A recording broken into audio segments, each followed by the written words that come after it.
Fala pessoal, mais um Terceira Venda e Bando. Nessa quarta-feira, eu acho que a gente chegou no auge desse podcast aqui. Quem não acreditou na gente, hoje vai pagar essa língua, que a gente tá com um cara aqui que é um baita especialista de segurança, tem uma carreira fora da curva.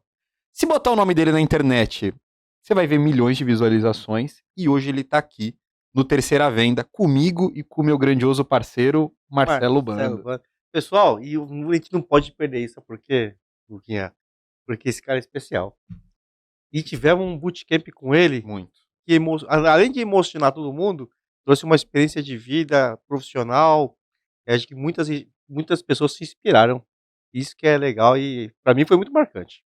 Exatamente. Ainda mais quando a gente fala de uma palestra de segurança, talvez vou colocar com a temática, o tanto de pessoas que saíram dali, eu particularmente saí dali emocionado em diversos momentos. Então, poxa, você conseguir vincular aquele conteúdo e realmente algo te transformar, você já entendeu que valeu a pena naquele momento. Para quem não tem internet, eu tô aqui hoje com André Luiz, mais conhecido como Bodão carinhosamente. Bodão tem um currículo extenso, então vou usar minha colinha aqui. Ele é Forças Especiais, Comandos e percussor, paraquedista e especialista sênior de segurança na ADM. Mas, Bodão, eu vou me engasgar aqui para fazer a tua apresentação. Para quem não te conhece, quem é o Bodão? Bom, primeiramente eu queria agradecer aí o convite, né? Lucas, Bando, por essa oportunidade. Tem sido aí uma grande experiência poder compartilhar o que eu aprendi, o que eu vivi, mais o que eu vivi, né? Compartilhar meus erros. Então, respondendo aí quem é o Bodão, é uma pessoa simples, simplicidade é tudo. Carioca, nasceu aí, viveu no Rio de Janeiro, ali, Irajá, Vista Alegre, Vila da Penha. Casado, 3 filhas, 3 meninas para tentar me adocicar um pouco, né? Entrei ali, meu pai era militar, minha mãe era professora. Chegou um ponto na minha vida ali, quando eu estava com 13, 14 anos, que eu decidi entrar para as Forças Armadas, mas não porque eu queria ser militar. Naquela época a gente era muito movido por Top Gun, né? Eram as referências da época. Dolph Lundgren, aquele Chuck Norris, Jean-Claude Van Damme, mas o filme Top Gun, aquele negócio de militarismo. E no Rio de Janeiro, no colégio militar que eu estudava, era voga, né? Muito filho de militar, mas eu entrei no colégio militar, não precisava ser engenheiro. Só que aí a vida foi me levando, e chegou um certo momento que eu falei, pô, faço prova ou não faço? Eu ia fazer faculdade, faço prova ou não faço? Faço, porque eu falei assim, pô, vou para a SpaceX em Campinas, vou ganhar minha liberdade. Tinha 14, 15 anos, vou ganhar o mundo, é o que é, eu quero aventura. E, na época, o terceiro ano do segundo grau era bom, eu falei, vou para a SpaceX, vejo essa experiência e faço prova aí para Unicamp, em Campinas, sei lá. Eu fui para Casa Rosa. Mas eu queria a liberdade. Eu queria viver o desconhecido. E graças a Deus fiz o concurso e passei. E aí comecei a me apaixonar pelo Exército. Quando teve o primeiro hasteamento do Pavilhão Nacional, eu senti um negócio estranho. Legal. Não sei te explicar, né? Só quem viveu. E eu fui me apaixonando, até que eu conheci, já falei isso em vários lugares, vou repetir aqui, um Forças Especiais. Aí fez o link. Aí eu falei, não, quero ser igual esse cara. E conheci um precursor. E eu falei, quero ser igual esse cara. Então, a importância de você ter pessoas para se inspirar, né? E na vida de todo mundo, sempre vai passar alguém que vai te inspirar, se você estiver aberto para isso. Bom, aí a partir desse momento, eu não queria mais ser militar, eu queria ser aquilo. E aí eu falei, pô, para ser isso, eu tenho que ser militar. Aí acabou a PrEP, que a gente chama, né, SpaceX, que é em Campinas, fui para a AMAN, e na AMAN eu vi mais Forças Especiais e mais precursores paraquedistas, e eu fui me apaixonando cada vez mais. Então eu falei, cara, eu quero isso, e vou atrás disso. E aí foram vários obstáculos, várias escolhas, mas graças a Deus eu nunca tive uma escolha minha negada, e posso dizer que nenhum dos cursos ou das coisas que eu me propus a fazer, eu perdi. Graças a Deus eu sempre logrei isso de primeira. Claro, me dediquei pra caramba. Bodão, mas pra quem não conhece, vamos falar que eu te garanto que a maioria das pessoas provavelmente que estão assistindo aqui não sabe o que que é um Forças Especiais. Uhum. O que que é um Forças Especiais? Bom, o Forças Especiais é um militar altamente treinado e ele tem, antes de ser Forças Especiais, ele tem que ser comandos. Então vou falar do comandos primeiro. O comandos é a tropa de combate do Exército Brasileiro preparada para atuar na retaguarda profunda do inimigo, certo? Ou seja, retaguarda profunda, ele vai se infiltrar, ele vai entrar, ele e a equipe dele, e não vai receber o apoio ali e vai cumprir a missão dele, se virar nos 30, se não for capturado, vai voltar. Então ele é treinado em várias técnicas de infiltração, ele é treinado em várias técnicas de planejamento de operações, ele é treinado em várias técnicas militares, de orientação, tiro, emprego com aeronave, helicóptero de asa rotativa, helicóptero de asa fixa, bote, mergulho, montanhismo. Então ele vai sendo treinado num monte de coisa. E aí, a partir desse momento, que o comandos é o curso de seleção, né? Ele seleciona, entra um monte de gente, ele seleciona, aí só depois disso que você vai fazer o curso de Forças Especiais. O curso de comandos são 4 meses e o curso de Forças Especiais são 6 meses. O curso de Forças Especiais é um curso mais técnico. Então, primeiro, você tem uma parte de saúde, você tem uma parte que você é treinado, que você vai atuar isolado, então você tem que saber se cuidar, e a gente chega até a fazer plantão em hospital, plantão em ambulância, tu aprende a suturar, aprende a dar injeção, aprende a fazer ali os procedimentos básicos da vida. Na época eu fui treinado pelos Anjos do Asfalto, ainda tinha os Anjos do Asfalto. Meu curso de Forças Especiais, lembrei agora. Aí você é treinado na área de saúde, você é treinado na área de explosivo, você é treinado na área de armamento, você é treinado na área de comunicações, você é treinado na área de inteligência, você é treinado na área de operações psicológicas, você é treinado nas grandes operações de Forças Especiais, que são operações que a gente chama de resistência, quando um inimigo muito forte quer atacar e você não tem força para se confrontar a ele. Então, os Estados Unidos, quando atacou o Afeganistão, o que eles fizeram foi uma guerra de resistência. A Ucrânia ela está fazendo uma guerra convencional, mas uma guerra de resistência também. E a Rússia é muito forte. Então, é um tema das Forças Especiais. Aí tem o tema de guerrilha, como montar uma guerrilha. O que é montar uma guerrilha? Você tem um país vizinho que você não está feliz com quem está lá. Então você infiltra e monta uma guerrilha para que aquele poder seja desarticulado e entre outro poder. Aí você aprende a fazer a guerrilha e aprende a fazer a contra-guerrilha. Como combater isso, caso algum Forças Especiais queira fazer isso no seu país. Além disso, você tem operações de reconhecimento profundo, que são operações que você atua muito descaracterizado, como se você estivesse num outro país, fazendo reconhecimento de alvos estratégicos, para uma operação de guerra convencional ou não. E uma outra gama de especialidades que você fica ali 6 meses planejando e aprendendo. Contra-terrorismo, você aprende muito de contra-terrorismo, aí você aprofunda mais no mergulho, você aprofunda mais nas técnicas de infiltração, você aprende sobre como assessorar o mais alto escalão do Exército. Você vai para a Escola de Comando de Estado-Maior do Exército e aprende como é que é o emprego do Exército. Ou seja, ele é um militar, juntando o curso de comandos com o curso de Forças Especiais, dá 1 ano. Então você fica 1 ano treinando. E aí depois você sai Forças Especiais, você ainda tem que buscar outras especializações para você ficar completo para todas as operações. Quais são as operações? Você tem que se especializar na infiltração de mergulho, você tem que se especializar na infiltração de salto livre, você tem que se especializar mais no terrorismo, no contra-terrorismo, você tem que se especializar mais no montanhismo, você tem que se especializar mais no Pantanal, na selva, e por aí vai. Então, o Forças Especiais é um elemento altamente treinado e especializado. Mas, Bodão, o pessoal da Marinha e da Aeronáutica também pode ser um Forças Especiais ou cada um tem sua especialidade também? Então, da Marinha existe o Comandos Anfíbios, que ele faz no curso de Comandos Anfíbios. Ele tem um pouco de comandos e um pouco de Forças Especiais. E tem um outro só que eles são dentro dos fuzileiros. E dentro da armada tem o MEC, o GRUMEC, que é o Grupo de Mergulhadores de Combate, que é uma tropa também especializada. Na aeronáutica tem o Paraçá. Eu não sei se a aeronáutica tem um CUT de comandos. Eu me lembro de ter vindo gente da aeronáutica fazer o curso de comandos do Exército. Mas tem a tropa do Paraçá. Então, cada força assim, tem a sua especialidade. E desse pessoal sai pessoal o bem e pessoal também que às vezes descamba para o outro lado, igual o filme norte-americano.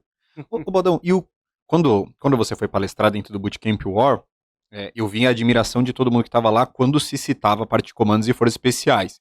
Eu, como civil, não tinha muito noção do que era, mas me contaram, principalmente da dificuldade de entrar. Você que passou por tudo isso, para quem está assistindo, qual é a dimensão em relação à dificuldade de entrar para uma forças especiais como essa? Entrar e sair, né? Se formar, né? Sim, sim. Cara, tipo assim, tem que ser meio que uma obsessão sua, né?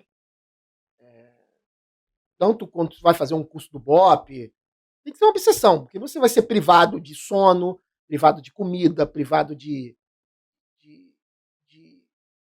da sua família, você vai sentir muita dor, muito cansaço. Então você tem que estar muito bem mentalmente, muito bem fisicamente. E eu costumo dizer que o comandos é um rato. O comandos ele tem que saber sobreviver. E nem sempre o cara que é bom em tudo, ele sabe isso. Eu vi muita gente que era bom em tudo, só que ele não entendia que lá não existe o bom em tudo. Lá você tem que alcançar metas, e aí o cara não alcançava uma meta, ele se autodestruía psicologicamente. Então, o curso de comandos, ele é físico, claro, mas ele é psicológico. É você contra você o tempo todo. E esses cursos todos de operações especiais, ele vai te cobrar muito fisicamente, mas ele vai cobrar mais a sua força mental para você estar ali. Para você virar e falar assim, poxa, tá difícil, mas uma hora isso vai acabar. Pô, mas amanhã vai ficar difícil. É pior. Mas uma hora isso vai acabar. Então, é a arte de sobreviver. O Bodão, desculpa. Esse curso, assim, eu escutando você, parece que é um curso muito técnico operacional. Uhum. Mas ele também aprende também estratégias, quem está fazendo esse curso, a questão de liderança, ou é um trabalho muito assim, individual na formação e para chegar na questão de liderança para fazer um comando como esse, ou uma questão estratégica, já pula para um outro tipo de curso? Então, o curso todos os cursos do Exército tem esse negócio que vocês chamam de soft skill aqui, né? Lá a gente chama de atributos da área afetiva. Então, para você ser oficial ou sargento do Exército, cabo, soldado, você tem lá quais atributos que esse cara, no plano de disciplina, no meu tempo, né? Não sei se evoluiu. No plano de disciplina tem o que você tem que aprender e tem um lado pessoal. Ele tem que ter coragem, ele tem que ter resiliência, ele tem que ter abnegação, ele tem que ter controle emocional. Então, eu falo isso que eu fiz todo o curso de comandos. No curso de comandos, você monta várias situações para testar o controle emocional do cara. Você monta várias situações para testar a abnegação. Você monta várias situações para testar o espírito de corpo. Você monta várias situações para testar um monte de coisa. Então, o cara que sai, ele tem todas. Ele se entende que ele tem esses atributos de forma mais testada, ou ele já tem aquilo de forma mais exponencial. Entendi. Entendeu? Porque ele é testado o tempo todo. E o meu conceito de liderança, se você tem bons atributos da área afetiva, e você é do bem, você usa ele do bem. Se você é do mal, você faz besteira como alguns estão fazendo por aí. Deixar isso bem claro. Perfeito. E, Bodão, você falou da questão mental, que talvez ela vai ser muito mais estressada do que sua parte física. Na minha concepção, a parte física ela vai ser a consequência muito do mental. Uhum. Como que você se prepara mentalmente para um processo como esse? Porque fisicamente, teoricamente, você vai fazer ali os exercícios, vai fazer simulações, mas mentalmente, como é que você se prepara? Cara, cada um tem a sua história de vida, né? Antes de entrar no exército, a sua família, isso conta muito. Mas eu me preparei mentalmente quando eu vi aquele cara e eu comecei a falar, é isso que eu quero, e eu não admitia mais eu não ser. E eu falava, se eu não conseguir, eu vou voltar. Era que nem Joseph Klimber. Tá. Lembra? Eu vou voltar. Então, por isso que eu falo, tem que ser minha obsessão. E mentalmente, tem uma passagem antes do culto de comandos que me ajudou muito. Que eu fui correr uma maratona. Ninguém sabia que eu estava correndo aquela maratona. Eu nunca tinha corrido uma maratona do Rio de Janeiro ali. Aí eu corria 10 quilômetros ali, pá, não sei o que, 12, 13. Naquela época, pô, tava bem. Aí cheguei, eu comprei um tênis, comprei uma roupa. Falei, pô, tô treinando com os comandos, eu tenho que correr uma maratona. Botei na minha cabeça e fui, né, correr aquela maratona. Olhei na largada assim, um maluco ali com a minha carcaça, falei, pô, vou com esse cara. Eu lembro que até o quilômetro 30, meu irmão, neném. Porra. Depois do quilômetro 30, o maluco abriu. E cadê que eu pegava? E aí, cara, eu comecei a sentir uns efeitos psicológicos e físicos. Teve uma hora que eu fui tentar baixar o braço, meu braço não baixou. Eu fui tentar pegar um copo d'água assim, igual a esse. E do 30 para lá, tinha água de quilômetro a quilômetro. Quando eu fui tentar, eu não conseguia. E quando eu olhei pro meu braço, meu corpo era todo sal. Por que eu falo que isso foi muito importante para mim? Isso foi... Para mim, cada um treinou de um jeito. E quando eu tive esse problema, eu falava, cara, faltam 12 quilômetros ainda. E aí, psicologicamente, eu me abalei e eu comecei a sentir dor que eu não estava sentindo. Eu comecei a sentir dor na minha cabeça, eu comecei a sentir dor no meu joelho. E aquilo foi, eu falei, ninguém sabe que eu tô aqui. Ninguém sabe que eu tô aqui. A praia ali do lado, Nada. um monte de gente, mundo cão ali do lado. Eu falei, pô, eu vou parar nessa parada. Só que aí, cara, na hora que eu ia parar, me lembro que a primeira vez que eu ia parar, não, antes disso eu fiquei assim, olha, eu vou até o próximo copo d'água. No próximo copo d'água eu desci. Aí chegava no próximo copo d'água, cara, uma briga interna. Os comandos é isso, uma briga interna. No próximo copo d'água eu desci. Aí me lembro que já estava no 36, 37, o meu psicológico, eu me autodestruí. Muita gente sai do comando. Os comandos, você pode não estar tão bem fisicamente, mas a gente tem uma máxima lá que o homem, o Ultraman foi embora na água, na natação, o Homem-Aranha foi embora na montanha, entendeu? Os caras expõem, porque é o psicológico. Por isso que eu falo que é um rato, é um cara que é sobrevivente. Ele aprende, ele tem um monte de ferramentas que ele aprendeu a sobreviver, ele aprendeu a sobreviver. E aí eu estava quase desistindo, mas uma briga interna, passou uma senhora de cabelo encaracolado, não esquece, vamos lá, meu filho, não para não. Caramba. Aí, só que a dor no meu joelho, e eu não conseguia mais mexer, tava, de repente eu vi um cara sem as duas pernas, passando aqui assim, sinais. Aí eu falei, bicho, eu tenho honra, eu vou chegar nessa linha de chegada, nem que eu chegue, pô, que nem Joseph Klimber. Só que aí, o que eu aprendi disso? Eu sempre falo, objetivos longos, coloque missões curtas. É muito mais fácil. Por exemplo, agora, eu moro em Cabo Frio e trabalho em São Paulo. Mudou o regime de trabalho. Eu não penso que eu tenho que ficar vindo para cá todo final de semana até dezembro. Eu penso o seguinte, essa semana eu tenho que ir para São Paulo, sexta-feira eu estou voltando para casa. Acabou. Não ficar sofrendo por antecedência. E no curso de comandos eu só pensava na refeição. Eu não pensava que faltavam 4 meses. Muita gente se autodestrói nesses cursos porque ela não tem a força mental que a mantém. Então o mental é muito importante. O curso de forças especiais. O curso de forças especiais não, mesmo. O curso de forças especiais você não é um número, você é o tenente, é o capitão, é planejamento, planejamento, planejamento, planejamento, planejamento, planejamento, planejamento, planejamento e planejamento. Entendeu? E operação. Planeja e opera. Planeja e opera. Planeja e opera. Planeja e opera. Então, a diferença no mental do curso de forças especiais, o índice de desligamento é muito pequeno. O cara pedir para ir embora, porque ele já passou por 4 meses de curso de comando, ele vai pedir para ir embora. Ele vai ser desligado por insuficiência técnica naquele momento. Ele pode voltar no outro ano. E o curso de precursor, ele é uma mistura. Ele tem um pouquinho de seleção, tem um pouquinho de comandos, e tem uma fase técnica que seleciona também uma fase de operações. Entendeu? Então, eu não sei se eu respondi a tua pergunta, mas era isso que eu tenho para falar. Respondeu. A gente fez algo, tem analogia até talvez extrema, Bodão, mas A gente antigamente aqui na Prime Video a gente fazia as nossas metas semestrais, ou aí depois a gente reduziu para o trimestral, porque os 6 meses parece absurdamente longo e você sofre muito até chegar lá, porque você acaba esquecendo os prazeres do dia a dia. A gente saiu do trimestral, a gente teve um trimestre bem ruim, falou assim, ó, a gente para de ter esse negócio de comissão trimestral, a nossa comissão agora, em vez de ser uma meta trimestral, vai ser diária. É o resultado do dia. Por isso que a gente tem uma roleta lá, você deve ter visto lá a roleta. E o resultado agora é do dia. Esquece a semana, esquece o mês, esquece o trimestre e o semestre. É o resultado do dia. A gente triplicou o resultado dentro de um trimestre, porque a gente para de sofrer. E às vezes o cara tá lá bem, mas ele tá pensando, então ele começa a entender que ele tá longe. E vai se autodestruindo. E pra mim, uma coisa que eu comecei a perceber é que falta 3 meses. Então eu não vou acelerar agora. Ainda tem 3 meses. Aí quando chegam na metade, puta, já tô na metade. E aí o cara perdeu muitas vezes o time e ele desiste do resto.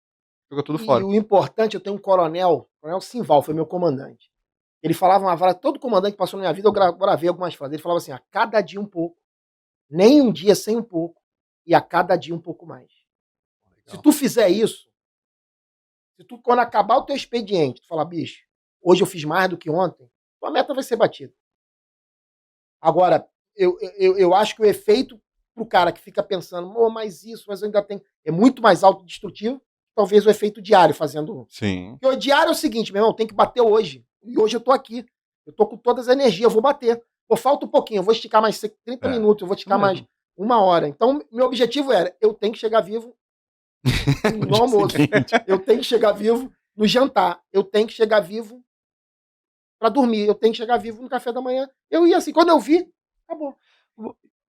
Pô, vamos lá. Tem muita pergunta, né? Tem muita pergunta. Não, eu queria pular alguns anos e queria que você trouxesse toda essa experiência de comandos, forças especiais, quando você mudou de país, para comandar, quando você foi para a África e outros países, como é que você, dentro de toda essa experiência, você assumiu uma posição de destaque, não dizer assim, né? Frente a um país, a uma tropa, a um comando. Como é que você trouxe isso na prática de todo esse curso para uma questão de gestão? É que a gente fala de gestão mais corporativo, né? Mas hoje na sua fase, quando você esteve na África, por exemplo. Então, na África, eu trabalhei já fora do exército numa empresa. E aí, cara, o bacana foi que eu trouxe um monte de caixas desse mundo militar e aprendi um monte de caixas desse mundo civil, principalmente na área de gestão. Porque no exército eu não via muito esse de gestão. Eu não via, né? E aqui eu comecei a ver indicadores e equipes de diferentes. Eu trabalhava com... No primeiro ano eu trabalhava com nigeriano, que era uma cultura totalmente diferente da minha. Trabalhava com polonês. Trabalhava com argeliano, né? Argeliano, e trabalhava com... Não sei se ele era russo. Não, canadense. E trabalhava com 2 guineenses. Meu irmão, em francês a parada. Várias culturas e trabalhava com português, com francês, com inglês, com sul-africano, com brasileiro. Velho, foi um desafio para mim muito grande, porque eu tinha uma cultura de 20 anos, mas se eu contar a vida do meu pai, que era milico, ele vai te doutrinando naquilo. Cheguei no mundo privado, gestão, indicador, resultado. Só que eu aprendi que é o seguinte, aqui no mundo privado, meu irmão, é cada dia um leão. Eu vou matar todos os leões de hoje. E eu peguei a mesma técnica. Porque quando eu cheguei, cara, tem que fazer isso, tem que fazer aquilo, ia para reunião de performance, que era gestão de rotina. Caraca, o indicador tá baixo e sobe aquilo, e um monte de gente de outras culturas, e tu tendo que explicar pro cara, o guarda vigilante saía da tribo, bicho. Então, a primeira missão que eu ensinei é ensinar os caras a comer com garfo e faca, que eles eram muçulmanos. Aí tu chegava assim no posto, eles estavam comendo com a mão, a comida na areia, passavam mal pra caramba, um índice de absenteísmo enorme. Então,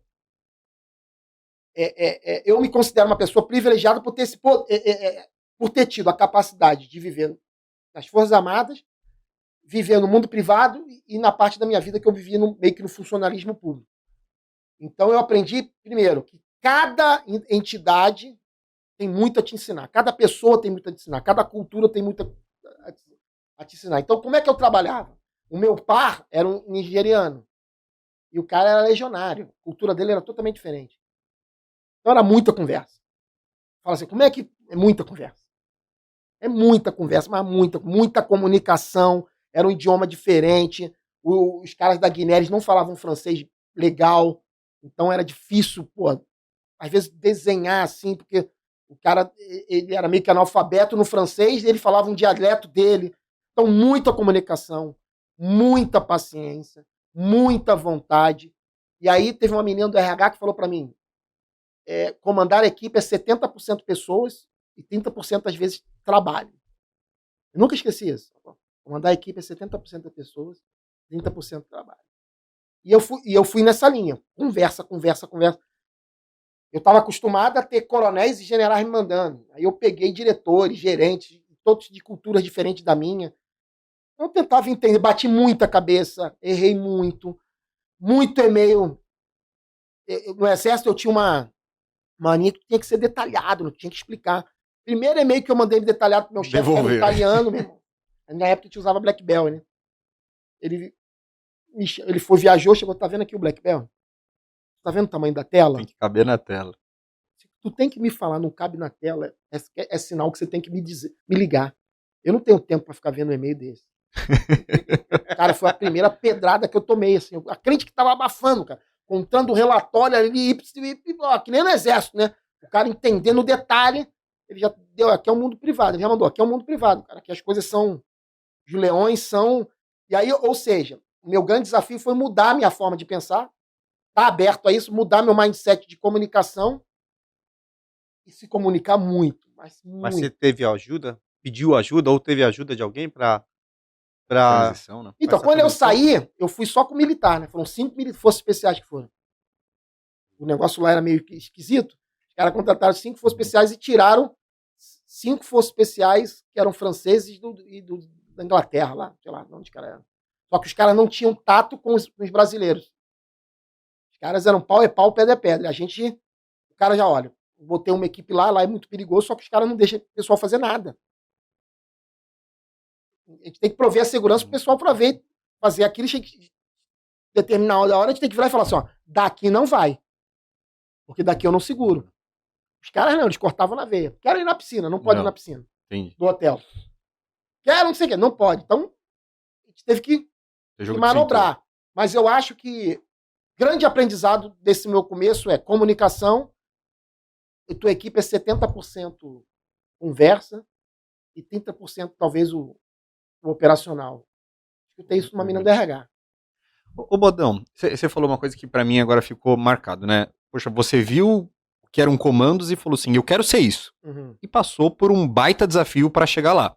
Você falou 1 ano de treinamento, sem dormir, privado de comida, de descanso, família, tudo isso para chegar no seu objetivo, que era ser comandos.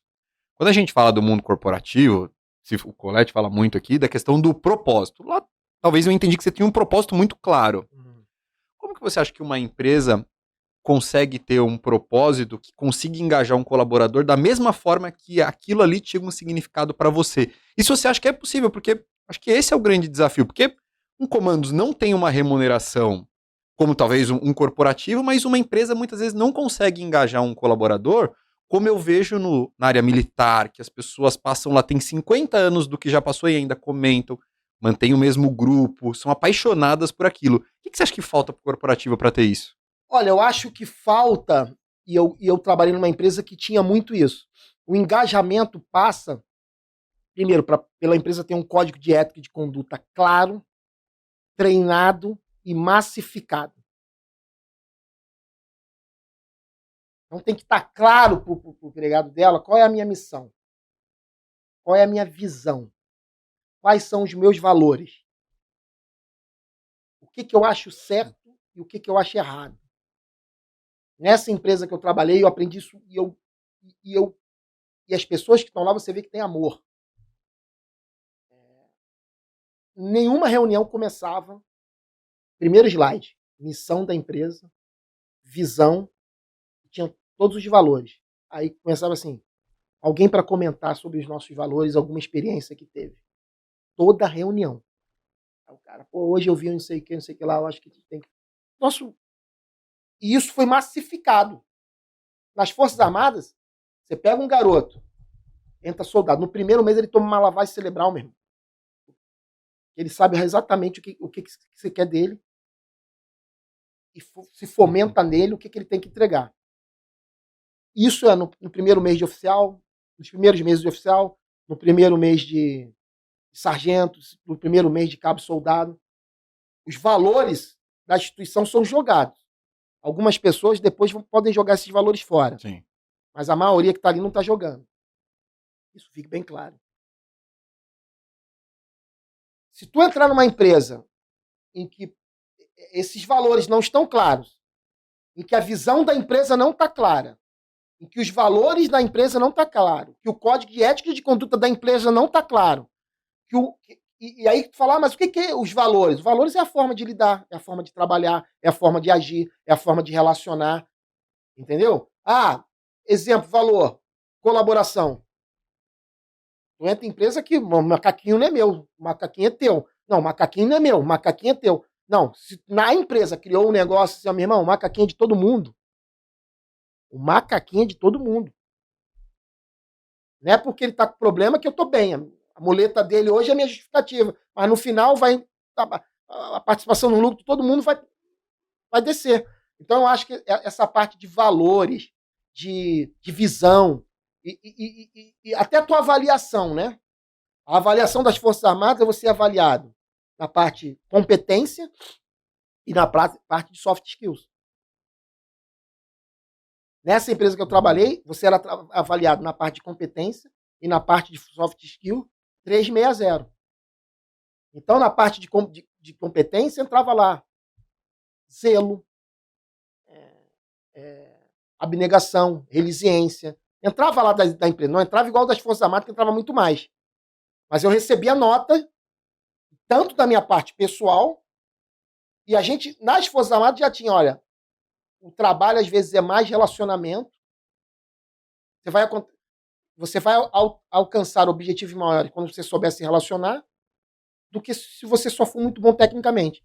E aí, quando eu fui pra política lá, aos 2 anos, eu vi que, bicho, relacionamento é tudo. É tudo, entendeu? Então, não sei se foi claro, mas se a empresa, se o funcionário não sabe por que ele está aqui, levando pro lado da segurança. Será que o meu vigilante sabe por que ele está ali? Será que o meu vigilante sabe qual é o valor da minha empresa? Qual é a missão? Qual é a minha intenção? Quais são os atributos da área afetiva, soft skill que ele tem que ter? Não sei. Você acha que o vigilante, você conhece algum vigilante que falou assim, pô, um dia eu quero ser o Bodão, como se você se inspirou num comandante, num coronel. Você acha que hoje o vigilante também ele se inspira num gestor de segurança no mercado? Todo mundo se inspira em alguém, cara. Todo mundo se inspira em alguém. Todo mundo. Já teve algum depoimento de alguém que falou assim, pô... Não, agora eu fui numa fábrica, aí o cara, um vigilante, ficou me olhando assim. Aí ele ficou me olhando, eu falei, fudeu, já viu o podcast. Cara, ele ficou me olhando o tempo todo. Mas tu vê quando o cara tá olhando, ele ficou me olhando assim. E eu tava com a camisa da empresa, e ele ficou me olhando. Eu vi que ele parou. Aí eu, vou olhar pra ele. Eu olhei pra ele, você é o Bodão? Eu falei, sou eu. Mas como assim? Você não é do exército? Você tá aqui na empresa. Ele já tava numa missão especial, ele, disfarçado. como assim, cara? Não, vem cá. Tipo assim, todo mundo inspira todo mundo. Depois que eu fui para um monte de podcast, cara, o que tem de garoto. É porque eu não sou um cara que tô digital, focado em aumentar meus seguidores. Aparece lá, eu sigo de volta, alguns não aparecem para mim, mas o que tem de garoto me pedindo conselho, pô, você é uma inspiração para mim, não sei o que. Então, da mesma forma que eu tô sendo, do teu lado tem alguém que é. E numa empresa, se você não tiver líderes para inspirar os outros, e se você não quiser que os outros sejam líderes, bicho, você vai tá se enganando. Você tá trabalhando só, você tá fazendo da tua vida só a corrida atrás de uma cifra. É o cara crachá. É o cara crachá. Isso que você falou, Bodão, da questão do missão dos valores, hoje tem uma dicotomia que às vezes eu vejo que isso fica muito endereçado até para marketing. A gente tem que ter uma visão bonita para se vender aqui como empresa, para comunicação. Eu tenho o meu palpite do porquê que tem talvez esse propósito tão grande lá dentro da área militar, comandos, forças especiais, que eu acho que é muito difícil de entrar. Pensa assim, ó, lá é a elite das Forças Armadas. Eu penso numa empresa. Talvez eu só gostaria de trabalhar numa empresa onde eu soubesse que tá a elite dos profissionais dentro da minha área. Então, sei lá, se eu sou um cara de tecnologia, onde estão os melhores caras de tecnologia? Estão lá no Google, estão no Facebook? Lá onde eu quero trabalhar. Porque se você tá dentro de uma empresa onde você sabe talvez que qualquer um entra, tem muita gente que tá lá porque é filho do patrão, é amigo, não tá lá por desempenho, eu acho que você perde essa questão de propósito, de engajamento.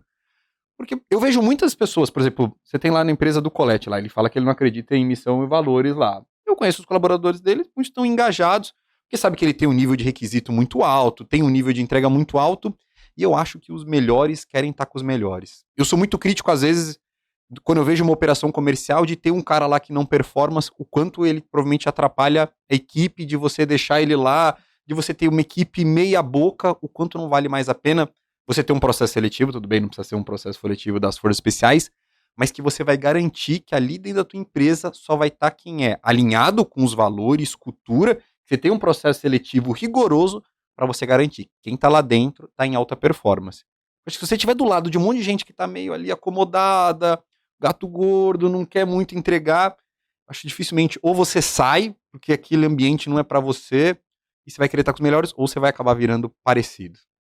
Isso é verdade. Por exemplo, essa empresa que eu estou, antes de eu ser convocado, e quando eu passo de alguns processos, a primeira coisa que eu olho é, cadê? Essa empresa é multinacional?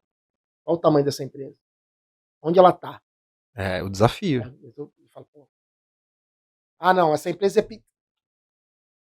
Nunca diga nunca. Outro comandante que Coronel Nap. Nunca diga nunca e nunca diga sempre. E outro que eu aprendi, Coronel de Pessoa, filho do paraquedista número 1 do Brasil. Toda generalização é burra. Na largada. É verdade. Sim. Toda generalização é burra. Nunca diga nunca, nunca diga sempre. Mas é uma tendência. Eu olho logo pro bicho. Não, essa empresa aqui. Agora, às vezes você pode pegar uma empresa pequena que você vê os propósitos dela e fala, essa empresa vai ser grande. E o desafio é grande. E o desafio é grande, ele tá com uma equipe grande. Mas acho que é a primeira coisa que fala assim, pô, eu quero estar com os bons. Eu acho que isso é uma coisa natural de todo mundo. Você citou aí o Colette, que ele não acredita muito no... Ele fala que é folclore corporativo, e eu entendo Mas ele. ele, quem conhece o Colette, ele passa isso, ele nem sabe. Ele tem os valores. Ele passa os valores dele, ele passa a missão dele, exatamente. e ele não escreve Só não isso. tá escrito. Mas você conversa meia hora com ele fala a todo momento. Ele fala, é família, ele transparece o tempo esporte, todo. Exatamente. Entendeu? Então, tipo assim, ele não quer botar no... Não. Colette, pô, tu não quer botar no papel. No papel, mas você é isso. Então fica fácil. Mas agora, eu não sei o tamanho da empresa dele, mas quando tu pega uma empresa multinacional, cara, que tá em vários continentes, e eu trabalhei numa que era assim, que era mais forte, e nessa que é assim também, que tem isso muito forte, é importante, cara. Porque senão... Pra você colocar alinhar... Se não tiver alinhado com os valores da empresa, não faz porque tá lá dentro. Né? Ô, Baldão, eu conheço vários gestores no segmento, principalmente que trabalham em multinacionais, que o grande desafio do gestor de segurança hoje, não sei na sua empresa, é a questão do headcount. Muitas vezes você quer montar um time e muitas vezes a sua área muitas vezes não tem orçamento para você montar um time para atender talvez a grande região, outros estados, ou mesmo para gerenciar os terceirizados, por exemplo, né? Ou até para fazer uma questão de investigação, ou seja, ampliar o seu portfólio da área de segurança na sua operação. E aí muitas vezes o gestor acaba se frustrando por não ter orçamento. Né? Como é que hoje você consegue, não sei se é uma realidade sua ou não, de conseguir montar um time forte com ou sem orçamento? Ou quando não tem orçamento, que é mais difícil, né? Eu considero isso gostoso da parada, né? O desafio. Então, primeiro, às vezes você não tem headcount próprio, mas você tem headcount no terceiro. E às vezes no terceiro você tem um monte de cargo que não está te trazendo nada, que tu pode substituir por um assistente administrativo, ou um supervisor operacional, um administrativo, que ele vai te dar muito mais resultado que às vezes 50 vigilantes. E é o jogo, tecnologia, poder de persuasão. de convencimento, de saber mostrar o quanto, fazer os cálculos, o quanto que isso vai te dar de retorno. Só que eu sou um eterno defensor, que acho que é hoje, e eu não sei por que as empresas privadas elas não se especializam mais nisso, né, de segurança. Eu sou um eterno defensor que a segurança tem que ser mais uma unidade de negócio. Eu sou muito voltado para combate à fraude e perda. É o que eu gosto de fazer. Eu faço lá projeto de CFTV, eu faço plano de segurança, eu faço análise de risco, mas o que eu gosto de ver mesmo é o seguinte, pô, bicho, aqui a gente está perdendo dinheiro, e se eu fizer isso e isso eu vou ganhar, eu vou fazer um trabalho preventivo aqui, e no final do ano eu vou virar pro cara, olha, eu recuperei tanto, eu preveni tanto, preveni ou evitei tanto, e eu custo tanto. Se você me der mais uma ou duas pessoas, eu posso te dar mais. Vai chegar um ponto que eu não vou precisar mais dessas duas pessoas porque eu botei todos os teus processos ok. Mas hoje eu vejo assim muito... É porque o dia a dia, né? O vigilante, aquela portaria, o vigilante, a ronda, e não sei o que, e não sei o que lá, e acaba... E a investigação passa a ser reativa. A parte de combate à fraude é reativa. Entendeu? Uhum. Mas se tu focasse... Eu tô agora com uma investigação, eu tenho certeza que no final eu vou provar pro cara isso aqui, ó. Aqui, ó. Se eu, por iniciativa minha, nossa, da segurança, eu tô te provando, tu tá perdendo aqui, e tu pode evitar isso, isso, isso. Exemplo, trabalho simples de análise de contrato. Tu analisa um contrato e tu vê que tem alguma coisa estranha. Aí você corta aquilo. Você faz um cálculo, olha, se eu não cortasse isso, você ia pagar, o contrato tem 1 ano, você ia pagar mais 1 ano disso, e eu te dei um save de tanto. E esse lado da segurança, eu acho que às vezes podia ser... Tem muita coisa no mercado, só que quando você vai para uma empresa, às vezes o teu departamento é enxuto, tu não tem isso, tu tem que fazer projeto CFTV, tu tem que fazer segurança patrimonial, tu tem que fazer crise, continuidade do negócio, tu tem que fazer um monte de coisa, e aí tu investiga, mas é uma investigação reativa, não é uma investigação preventiva, não é uma análise de risco de fraude preventiva. Então, hoje, eu luto muito para isso, eu quero dar mais carga para prevenção, porque no final eu viro pro cara e falo assim, ó, ia perder tanto, eu salvei que você perdesse tanto, e você paga por mim tanto. É objetivo, né? Eu não sou na AMAN, na aula de economia, o cara, meu professor lá, eu esqueci o nome dele, quando ele falava, não, as Forças Armadas são uma parcela, é uma parte da economia economicamente improdutiva. Ela só produz gasto. Em termos, né? Porque se você não tiver a polícia ou as Forças Armadas, tu vai perder muito mais. Né? Sim. Só que na segurança empresarial, no mundo corporativo, a gente tem como mostrar que a gente é uma unidade do negócio. Hoje muitos colegas, hoje gestores, por ter esse plano de headcount, muitas vezes ele acaba contratando por uma questão de inteligência, uma coisa pontual, uma investigação, ele acaba contratando consultores do mercado. Isso. Hoje você tem essa prática ou não? Sim. Você acha que vale a pena você, então... Porque às vezes a empresa consegue contratar spot, mas não consegue contratar um cara na folha, né? Toda empresa. Não tenho headcount, mas eu posso contratar, que é mais fácil eu aprovar. Eu tenho orçamento, mas que o headcount realmente, quando tu traz um funcionário, bicho, é plano de saúde, plano disso, plano daquilo, é uma vida.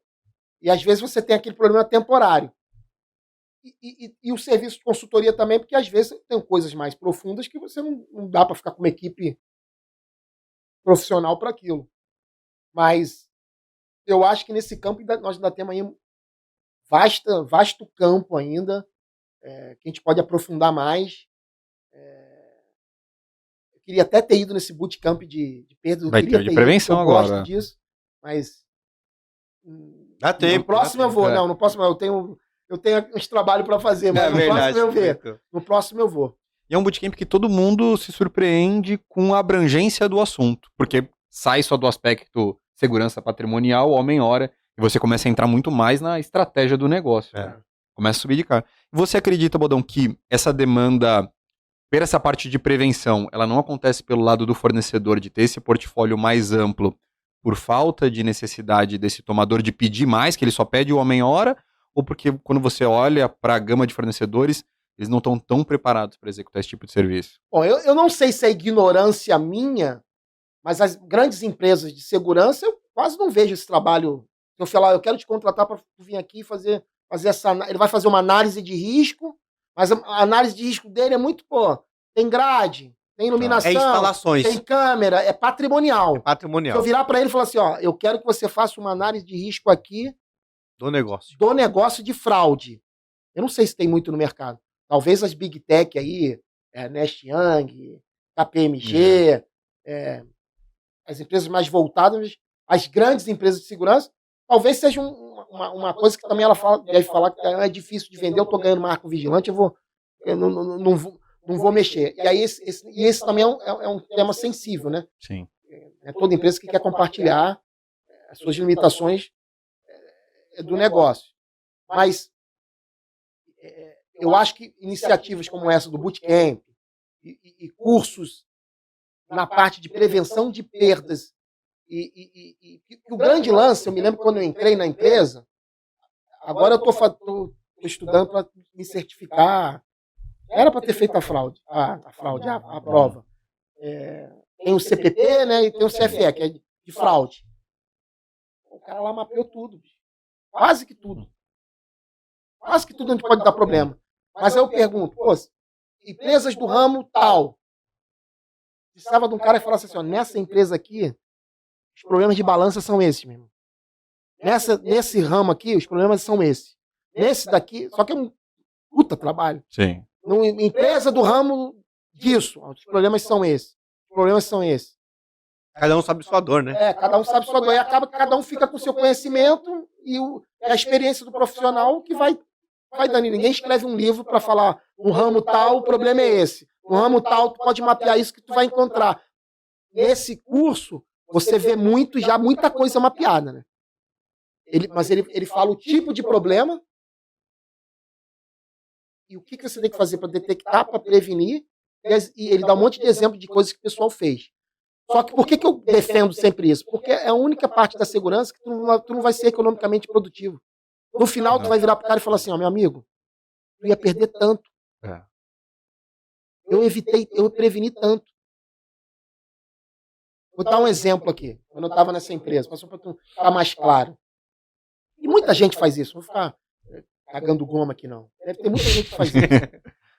Eu fiz um trabalho que eu preveni $450 mil. Fora. Simplesmente eu cheguei no almoxarifado, cheguei pro cara e falei, desce tudo aqui, desce tudo ali que eu vou contar. Cheguei com 20 guardas. Contei tudo. Eu botei $450 mil dentro do sistema. E tinha material que estava sendo desviado, que eu encontrava na rua. E o cara simplesmente recebia e não botava no sistema. E era uma fraude. Era uma fraude. E como essa tem milhões, cara. Entendeu? A operação formiguinha, né? Aí vira... E Bodão, você enxerga que esse profissional de segurança dentro da empresa, ele tem essa liberdade para fazer essa análise em diversos setores, na parte contratual? Existe a liberdade ou quando ele começa a entrar em outras áreas? Na minha atual empresa tem. Legal. Na antiga tinha também, mas esse migrou um pouco para o compliance, se eu não me engano. Mas eu não sei vocês, mas eu também não tenho muita experiência. Eu só servi em duas. Trabalhei em duas multinacionais. Uma e essa que eu estou trabalhando. Nas Forças Armadas não tinha muito isso. Na política também não tinha. Na minha empresa, quando eu montei de cerveja, também não foi a melhor, né? Era qualidade, né? Mas eu tenho a impressão que poucas empresas têm por isso tem algo bem estruturado nesse setor. Bodão, vocês talvez saibam mais do que eu.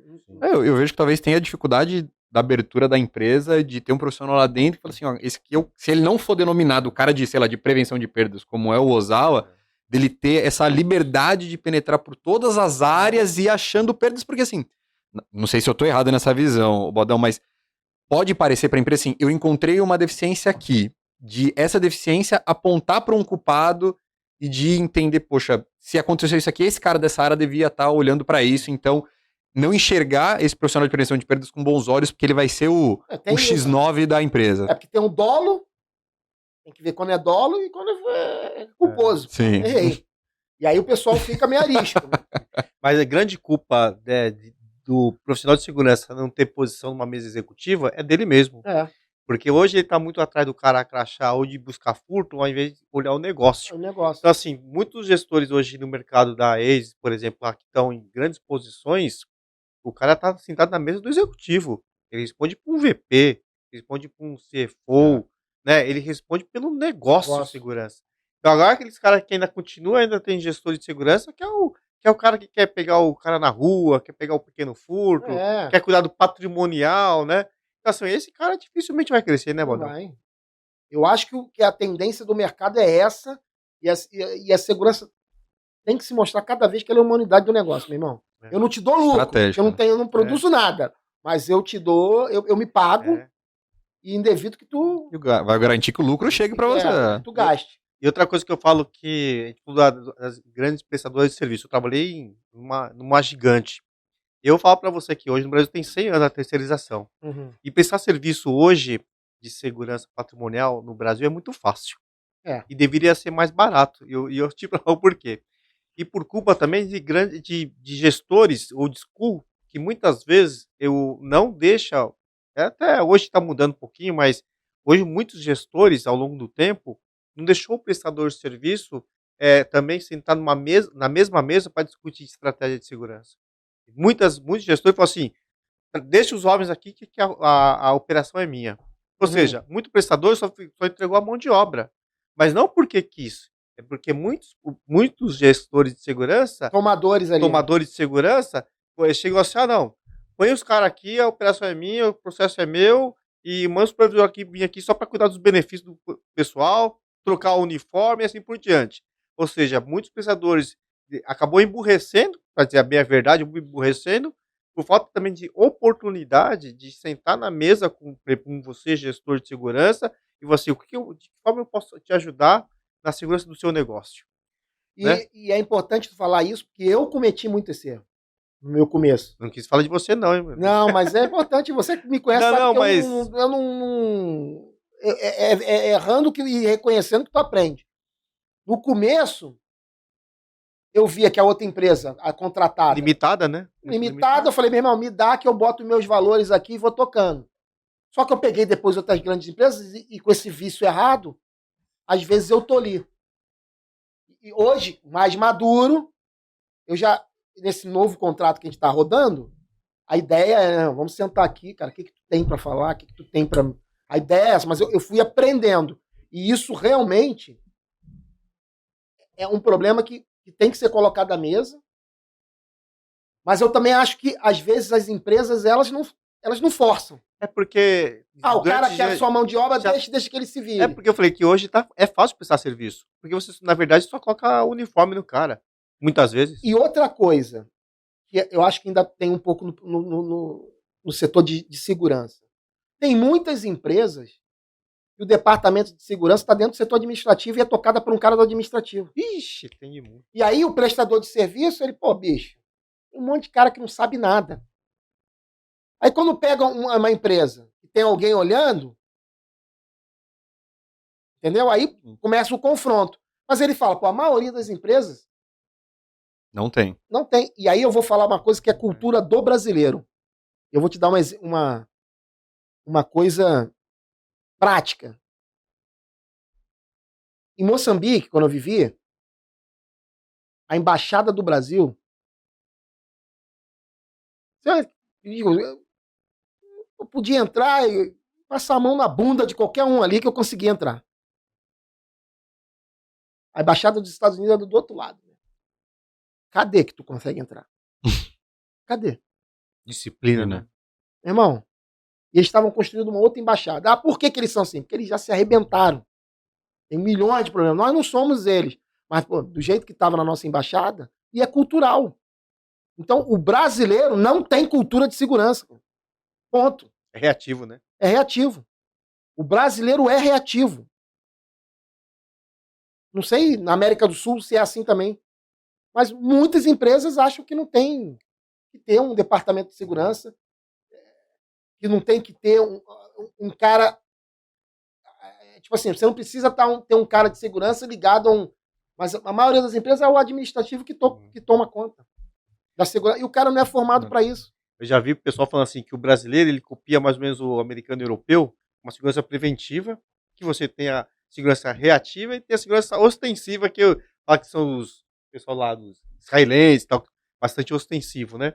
Na verdade, o pessoal chega na verdade, hoje, o brasileiro não é nada preventivo. Porque o brasileiro não investe em prevenção. Então é uma puta enganação. E só faz. O Adido, na época, meu amigo, saiu até general, não era por causa dele, não. É porque o embaixador não queria. Não quero investir nisso. Hoje o Brasil é reativo, não é preventivo. É reativo. A cultura nossa é de reação, não é de prevenção. Ô, Bodão, vou fazer uma pergunta que provavelmente nunca ninguém te fez. Não é uma pergunta das minhas capciosas. Diabinho. Não é. Ele é bom nisso, viu? Ele é bom nisso. Mas é uma pergunta que vai te estressar no quesito de pensar. Você tem um conhecimento tanto da área militar hoje quanto com a área corporativa. Se hoje o Bodão saísse da cadeira dele de tomador e fosse para a cadeira dele de prestador, como é que seria a sua empresa de segurança, Bodão? Porra, essa pergunta é muito boa. Como seria Porque quando eu voltei pro Brasil, eu queria trabalhar numa empresa de segurança. Mas a motivação, qual seria a motivação? A motivação é que eu queria ser Forças Especiais. Porque no Exército eu era o Forças Especiais. Então todo mundo trabalhava para mim. Sim. Numa empresa que o negócio é que é o Forças Especiais, o cara de segurança, ele é o quê? Ele é um coadjuvante, ele é um apoio. Eu falei, porra, se eu trabalhar numa empresa de segurança, certo? Sim. Eu vou ser Faz sentido. Forças Especiais. Que eu sempre fui. Faz sentido. Só que aí tentei, mas aí abri um bar. Porra, aí no meio do bar, abri uma empresa de consultoria e comecei a trabalhar para mim mesmo, aí fui pra política. E aí voltei. Porque nessa área o pessoal quer muito quem já tem experiência, né? Sim. No Brasil. E eu tava sempre no exterior. Mas se hoje, se eu abrisse a minha empresa de segurança, se eu trabalhasse numa empresa de segurança, meu irmão, atendimento ao cliente. Se eu fechei um negócio com o cliente, eu sou comercial, eu tenho que ver como é que esse cliente está durante o contrato e não deixar esse cliente falar só com o operacional. O setor de qualidade, cadê o setor de qualidade? Eu nunca fui contactado por ninguém de qualidade de nenhuma empresa. Eu gostaria de trabalhar nesse setor. Porque hoje a maioria das empresas, desculpe, se emputecem porque elas são mal atendidas. Tem um acompanhamento péssimo. E aí não é culpa do cara. O cara que fechou o negócio contigo, que é escalado, às vezes ele tem 50 mil contratos. Tem que ter um setor de qualidade, ou que seja esse cara mesmo que tem que ser treinado. O que eu fazia quando eu estava... É porque agora eu não tô eu tô no corporativo, né? Escreve ali, tô na corte. Fico escrevendo procedimento, faço só as investigações punk, políticas. Hoje mesmo eu estava escrevendo uma política. Uma política de resposta de incidente. Política, pô, falei, tá ficando lindo isso aqui. Depois eu vou ver com a galera. Depois eu chamo a galera. Galera, eu caguei essa regra aqui. O que vocês acham? Chama isso. O que vocês acham dessa regra aqui? Aí nego taca pedra, pão de merda, inexequível, tá bom, vou mudar. Fica aí cagando merda, pô. Tem uns caras que são cagador de regra, né? Cara, vou pensar que caga uma regra e dane-se. Mas como eu trabalhei não só na corte, trabalhei lá no front, eu tenho essa preocupação. Acho que caiu aqui. Então, Pô, me perdi, cara. Nem sei o que eu tava falando. Me empolguei. Você estava falando da área de qualidade, mano. Você ia ser esse cara da qualidade para não deixar a peteca cair. Da qualidade, se eu fosse o gestor de contrato, meu irmão, eu ia me dedicar muito mais. Ah, não, lembrei. Ó, se quiser trocar de cadeira, ó, Bodão. Tá afundando aqui. Como é que se empolgou. Você troca pra essa aqui, ó. Aí, eu já tinha me ensinaram, e eu fazia uma reunião de gestão todo mês. Quando eu era do front. E eu passei isso pra galera. Irmão, reunião de gestão todo mês. Faz a medição ali, ajusta, faz uma ata, fala com o cara, conversa. No começo, eu não fazia uma boa reunião. Era meio escroto. Tá. Você batia na mesa? Não, Ah, mas eu, porra, enfiava até o talo. Eu não via a ideia de parceria. E também a mão de obra que eu tinha era muito ruim. Então eu ficava pé da vida, mas hoje, amadurecendo, porra, você tem que ter uma parceria. Tem um limite também que tu vai ter que dar uma peia no cara. Pô. Vai ter que aplicar o SLA. Mas a reunião de performance, mensal, com indicadores, todo mês, com a empresa que tu tá pagando, bicho, resolve muito problema. É. Tu vai alinhando ali o cara rapidinho, o cara, pô, se o cara não faz porque ele não quer, ou porque ele não tem condições. Então, voltando, se eu tivesse uma empresa hoje, eu não sei se tem essa parte de qualidade. Tem. Eu nunca fui contactado É o por que ninguém. mais o pessoal vende, pelo menos quando eu vejo as apresentações, é isso, é atendimento, e NPS, e não sei o que lá. Eu tô aí em... Pô, saí do Exército em 2012. Tô em 11 anos no mundo privado. Tirando 2,5 por dia, 8 anos no mundo privado nessa área. Eu nunca fui abordado por ninguém. Atualmente eu nunca fui abordado. É cara crachá. Por que Na grande acontece empresa isso? que eu trabalhei, que prestou serviço para você lá na África, tinha essa área de qualidade, só ficava atrás da mesa. Esse é o problema. Todas as empresas têm que ter a sua área de qualidade porque tem todos os seus indicadores, conversa com todo mundo. Mas a crítica que eu sempre fiz é que esse cara tinha que tirar a bunda da cadeira e ir até o cliente. E até o cliente. Meu irmão, te vendi o produto, como é que tá? E vem com o operacional, pô. Porque às vezes o operacional tá ali querendo e ele não consegue. Pô. Sim. Entendeu? Tem força, né?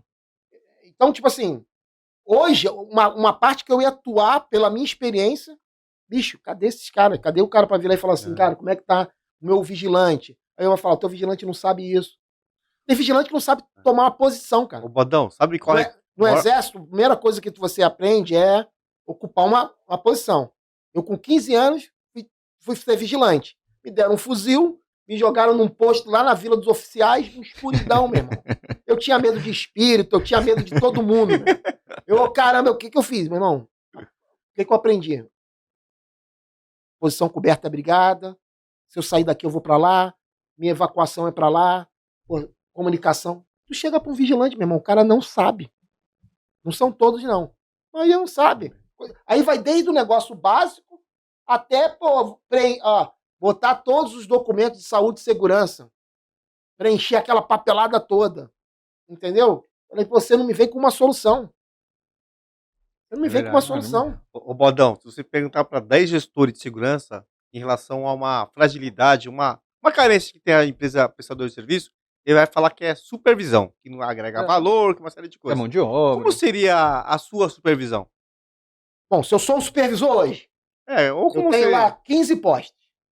Primeira coisa, eu ia fazer minha análise de risco do local. Segunda coisa, feita a minha análise de risco, eu não estou pensando em fraude, nada, mas se eu pudesse, eu ia chegar até fraude. Então, vai lá, quais são os controles que eu tenho que ter? São esses. Bicho, o meu homem, aonde ele tem que se posicionar, primeira coisa, onde ele se posiciona, bem-estar dele, qual é a rota de fuga dele, o que ele tem que fazer, o que ele tem que ver, o que ele tem que saber, o que ele não tem que saber, o que ele não pode fazer e como que ele vai se relacionar com o cliente. O cara tem que ter ter jogo de cintura. Tem que ter um jogo de cintura. Feito isso, rodei. Toda vez que eu passasse, eu quero falar com o cara que é dono aqui da segurança. Como é que tá? O que tá ruim? Tá bom?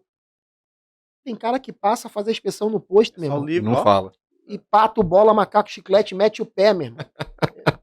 Eu não quero queimar aqui, mas tem vários casos que estão trabalhando comigo que, se eu não perguntar se o cara tá vivo, dane-se, meu irmão. Rodão, fui num cliente, procedimento é tudo, né? Aí a pessoa foi lá e eu tava na fila, engraçado, né? Aí o vigilante foi lá e a vigilante feminino abre bolsa. Ele tá fazendo visita técnica, aí só passou. Só abre bolsa, mochila e tal. Aí eu fui na entrevista, né? Eu falei assim, cheguei pra vigilante feminino lá e o vigilante, o que vocês estão, o que você tem que identificar na bolsa? Você sabe. Arma de fogo. Arma de fogo. Tipo assim, tá, mas arma de fogo só fica na bolsa? Porque assim, se todo mundo sabe que tá buscando arma de fogo, ele falou assim, e se tiver na cintura do cara, na Como é perna, que tu faz? como é que faz? Não, mas o cara, o cliente só mandou abrir a bolsa. Bolsa. Eu assim, mas eu É a missão. fiquei É, indignado. indignado. Assim, você tá procurando arma de fogo, porque não tem detector de metal, não tem portal, não tem nada, e tem que olhar. Se todo mundo sabe que tem arma de fogo, o cara põe na cintura com 3 armas aqui assim, ó. O cara abre a bolsa, não tem nada. Ó, você tá limpo, pode passar. É pressa pra Não, implantar? não parece. Oi? Pressa pra implantar? Que sai um trem desse? Não, porque um dia falou Porque às que vezes o o cliente não procedimento. cobra. Um dia falou que tinha que abrir bolsa pra ver arma de fogo. Entendi. Só que o cara pode botar 3 armas de fogo na cintura cobre. e passa, porque o vigilante só abre a bolsa. É, e tem todo um procedimento. Se tu vê um volume, né, tem todo um procedimento para não quebrar. Tem um negócio agora de direitos humanos, tem que respeitar, e tem uma forma de abordar, uma forma de. Mas tu perguntar pro vigilante. É. E você tá acredita em treinamento EAD, treinamento online para vigilante ou não? Ou o treinamento tem que ser em loco? Olho no Tem olho. matérias que dá para ser, que são totalmente teóricas, mas tem coisa que tem que ser em loco. Exemplo, um dos maiores treinamentos nas Forças Armadas era a guarda ao quartel. Tinha teatro, tinha prática. Era prática, era uma coisa, guarda ao quartel. Fazer o quê? O simulado. Inspeção de guarda ao quartel. Aí o cara simulado de várias abordagens na portaria. Tem coisas que tem que ser teórico e tem coisas que tem que ser prático. Não, tem coisas que tu não pode abdicar do direito de praticar, cara, de simular. Entendeu? Hoje você exige hoje do seu prestador atual fazer esse tipo de treinamento? Eles fazem? Eu peguei um monte de contrato pato-bola. No atual bid, eu pergunto lá, quais são o teu plano de treinamento, qual é o teu plano de reciclagem, de quanto em quanto tempo, me mostra o que você tem. E aí eu vou. Se quem vencer, tu falou aqui que. Cadê?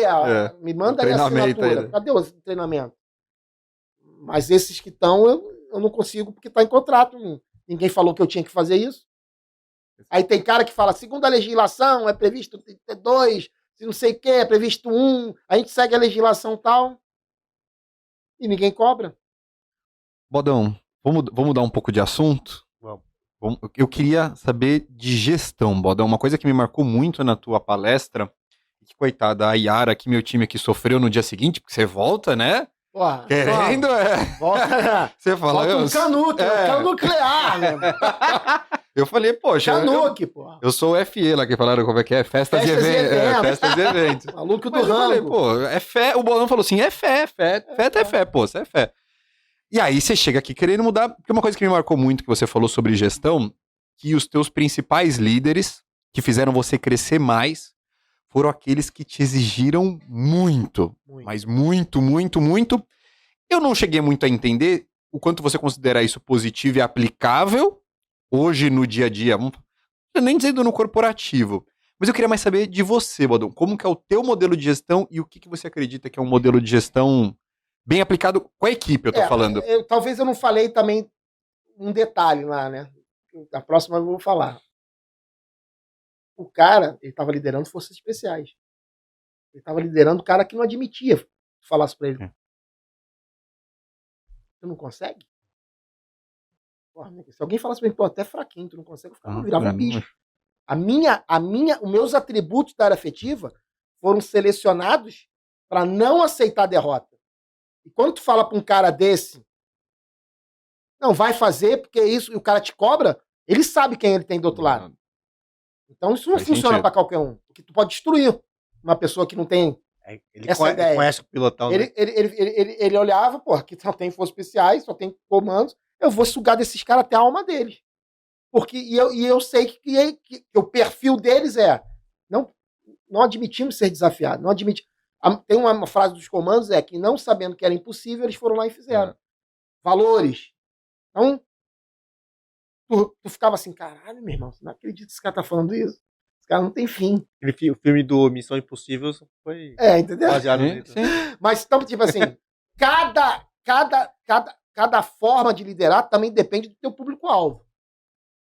O Luiz Carlos Rodrigues, que eu falei que era o que mais Ele foi militar e ele estava há muito tempo. O Luiz Carlos Odido tinha uma cena que era assim. Nunca me esqueço. Uma vez eu acordei, era 5 horas da manhã, estava no banheiro, telefone toca. Luiz Carlos Rodrigues. André, tá onde? Pô, tô em Açailândia. Rapaz, aconteceu um problema lá. Se eu fosse tu, eu pegava o carro e ia pra lá agora. Acabou, mano. Ele falava no jeito que tu ficava numa merda, cara. Tu falava assim, ó, se eu fosse tu, André, eu pegava o carro e ia lá resolver esse negócio agora. Como é que tu vai dizer que um cara... Como é que tu vai dizer pra um cara, entendeu? André, quero que você vai pra lá agora, que sei o quê. Ele, tu tá onde? Pô, acabei de acordar. Tá onde? Tô no banheiro. Falei mesmo, tô no banheiro. Ele, pô, cara, não sei o que lá. Pá, tu tá sabendo disso? Ia me ligar aqui. Cara, se eu fosse tu, eu pegava o carro e ia lá agora. Olha a abordagem do cara. Então, tipo assim, a gestão, tu tem que ver muito também quem é. Tá do outro lado. E cada cavalo tem um lado de montar. Mas você acha que esse nível de exigência, ele tem que estar, por exemplo, eu tenho um colaborador que ele não é nem pleno, nem... Ele é pleno, ele não é nem júnior, nem sênior. Mas eu sei o nível que ele me entrega. O quanto você acha saudável ali nessa gestão, toda vez eu exigi mais de entrega dele. Dar uma espanada nele? Assim, a gente chegou a aplicar um pouco disso, porque às vezes dentro da minha equipe, eu sabia mais ou menos como que ia ser a entrega da minha equipe aqui. A Yara faz parte disso daqui. Então eu já sabia o que esperar, e às vezes eu pegava aquele trabalho que eu sabia que ia sair, e eu falava assim, dali eu melhoro, dali o que precisar eu melhoro aqui. Mas depois daquela tua apresentação, eu falei assim, acabou esse negócio de eu melhoro. Mas isso aqui foi o melhor que eu fiz. Não me importa que é o melhor que você fez. Legal, mas você vai precisar entregar um trabalho que a gente consiga evoluir dentro do nosso objetivo. E eu comecei a exigir mais da equipe. A equipe entendeu ali, pô, o Lucas acabou de sair da imersão, daqui a pouco acaba esse fogo dele aqui. Pode nem te ver. Os caras falaram, eu sei que é o famoso Bonão. Mas acho que eles falaram assim, esse fogo vai acabar em algum momento aqui. Mas pra mim ficou, porque senão, assim, eu não vou conseguir desenvolver minha equipe. E aí, talvez, hoje o meu grande propósito é que as pessoas, não sei se elas vão estar preocupadas em achar que 2 anos aqui na Prime Beat foi super legal e divertido, mas que elas saiam que, pô, o Lucas foi um pé no saco, só que eu saí um profissional 10 vezes melhor do que eu entrei aqui dentro. O quanto é saudável isso? Cara, aí bicho, primeiro, todo cavalo tem um lado de montar. As pessoas são diferentes. Mas se tu fortalecer o espírito de corpo, o Luiz Carlos, meu irmão, eu falei lá, o Coronel Barroso Matos foi talvez um mais importante. Porque eu fui em combate, foi em guerra. Foi trocando tiro, foi ali, meu irmão. Foi algo surreal. O Luiz Carlos não foi trocando tiro, mas queimaram meu carro. Foi sanhaço. E ele tinha o tino, meu irmão. Português de abordar. Então, tipo assim, essa frase, cara, eu gravei. 8 horas da noite, ele ligava, André. Pô, se eu fosse você, cara, agora eu fazia isso. Mas, meu irmão, ele parava, sentava. Na cavalaria, a gente tem uma máxima que tudo se acerta quando a gente vai tomar um show. Então, um bate-papo, um momento de descontração e de lazer. Tudo se acerta ali, mas aí são outras coisas. Mas aonde eu quero chegar? Quando você está... As pessoas... Uma das coisas que eu sempre me dei bem. Sempre que eu cobrei algo de alguém, eu expliquei por quê. Cara, eu tô te cobrando isso por causa disso. Eu tô te cobrando disso porque eu quero esse resultado. Eu tô te cobrando isso porque eu sei que você tem condições. Ou eu tô te cobrando isso porque eu tô te cobrando, se tu não me entregar isso, eu vou ficar no sanhaço mesmo. Mas tava mesmo, tô no sanhaço, tô no sal. Tô no sal, pô, me entrega. Então, eu acho que quando você tem uma equipe e você desenvolve o poder de abnegação, e o cara fala assim, pô, o cara cobra. Porra, mas o cara dá. Tá junto. O cara cobra. Porra, mas o cara tá junto. O cara cobra, mas o cara dá retorno. O cara cobra, mas eu tô ganhando mais. O cara cobra, mas o conhecimento técnico que ele tá falando, porra, eu tô vendo que não é babaquice. Porque o lance é, pô, o que é babaquice e o que não é. A linha o que é rolha, o que não é. O que tu tá elucubrando, o que não é. O que pô, não vai mudar em nada. O que é mania? E quando o cara vê, pô, isso é mania, eu falo que cada líder tem direito a ter 3 manias. O cara passou de 3 manias, tu dá na cortada que você é varado. É chato, fica chato. Entendeu? Então, tipo assim, primeiro, quem é teu público-alvo? O que eles estão esperando? Irmão, segundo, como que eu estou desenvolvendo esse sentimento de equipe? Como que eu estou desenvolvendo esse sentimento de abnegação de um para o outro? Como que eu estou desenvolvendo esse lance de sinergia? Como que eu estou desenvolvendo isso? E quando cobrar, sempre fala por que estava cobrando. Uma das coisas que na África eu achava até engraçado. A mão de obra era muito ruim. Então eu cobrava, mas eu ensinava. No final o cara falava assim, pô, o senhor cobra, mas o senhor ensina. O senhor dá ferramenta. Entendeu? O senhor não caga uma regra aqui. Exemplo, te dei um exemplo agora. Tô lá, cagando uma regra, Ana. Meu irmão, eu vou sentar e falar, galera, o que vocês acham? Mas eu tô entendendo que é uma equipe madura. Mas sempre vai ter um maluco que não é maduro. Esse tu caga. E nem Jesus Cristo agradeceu todo mundo. Então, tu, meu irmão, vai. Ah, beleza, tá, mas ciente. Cícaro. Sabe o que é cícaro? Ciente, caguei. Ciente, caguei.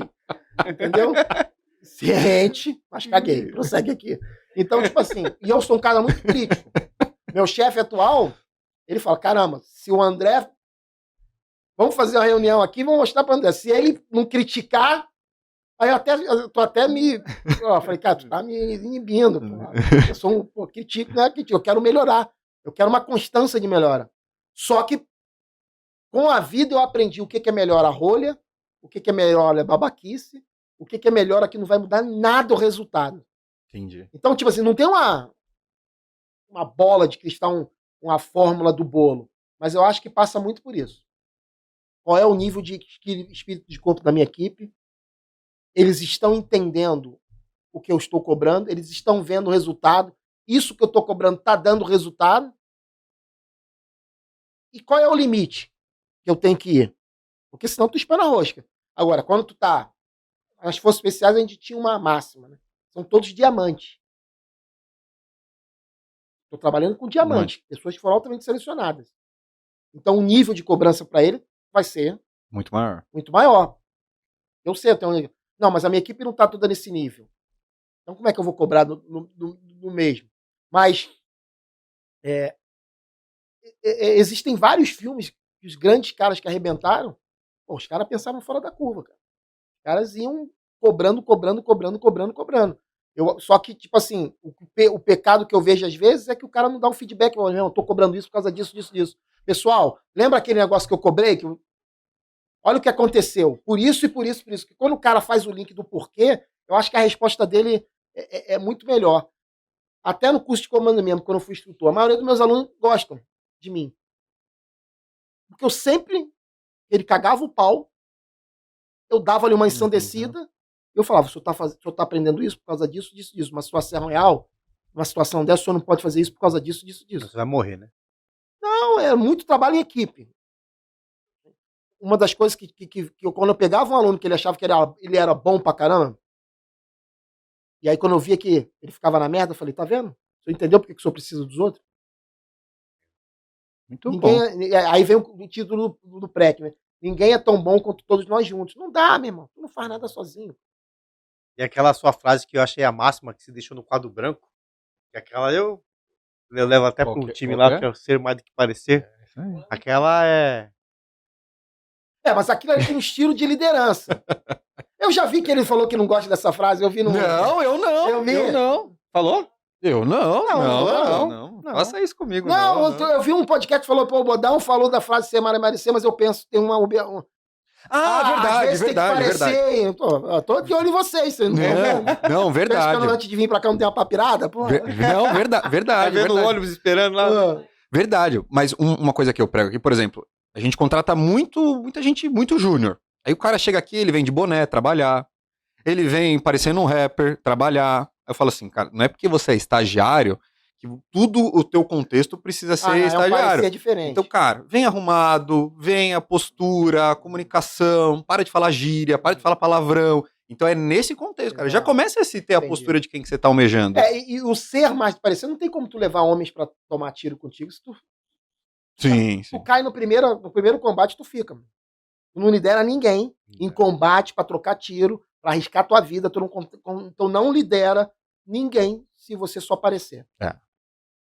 É uma liderança assim, e a frase não é minha, do Coronel Barroso Magno. E aí pra você ver a importância da visão. Ele colocou essa frase. E aí ele sentava com todo o batalhão, 1000 homens, né? E ele explicava o que é ser mais do que aparecer. E ele dava vários exemplos pequenos. Cara, isso entrou, isso criou um clima no batalhão que, cara, ninguém queria ser melhor do que a companhia tal, dar mais resultado. Criou um clima de espírito de corpo, de abnegação, de resiliência, de união um pelo outro, de sinergia, que aí todo mundo, pô, ser mais do que parecer, ser mais do que parecer. Entendeu? Nesse sentido, eu entendo. Eu devo ter entendido. Mas eu peguei um short. Um corte, Aí fica puxando ali o vídeo. Mas assim, essa frase dedo. não é minha, não. É dele. Mas pra mim é sua. Uma coisa que eu concordo muito com você hoje, eu tô muito nesse mercado do digital, e hoje se parece muito mais do que é. Então um cara lá tá vendendo o curso, ele tá mostrando tudo o que ele parece, mas não o que ele é. É o carro, é a estilo de vida, mas ele não tá vendendo o conteúdo, e aí eu sou muito contra. Mas nesse quesito ambição, eu falo, já comece a se transparecer aquilo que você quer ser, você tá nesse processo de construção. E eu sou muito do favor de não errar no básico, Bodão. Pô, roupa, não vamos errar no básico. Pô, aparência bacana, igual o bando que vem nessa... Eu venho meio desleixado aqui. E, Bodão, uma coisa que eu reparei dentro da imersão lá do Bootcamp, e que eu vejo acontecer em algumas outras empresas, eu vi muita questão lá da disciplina. Disciplina do pelotão, disciplina de horário. Uma coisa que marcou muito foi a camiseta para dentro da calça. Que é uma coisa que ninguém tá habituado hoje em dia. O civil comum. Eu odeio. Então... Nunca vai me ver de camisa.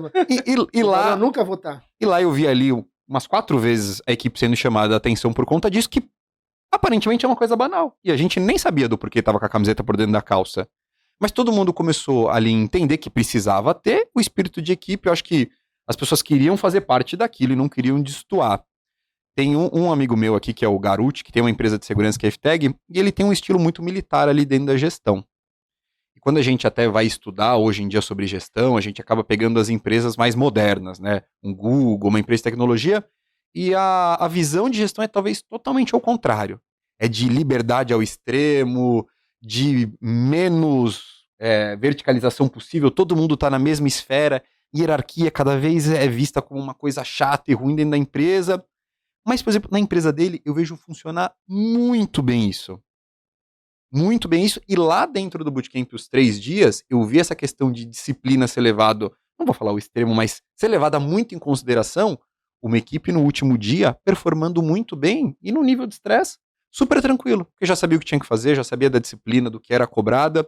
O quanto você vê que disciplina hoje consegue se encaixar no meio corporativo e o quanto ela, hoje, nos dias atuais, não faz tanto sentido nesse contexto corporativo?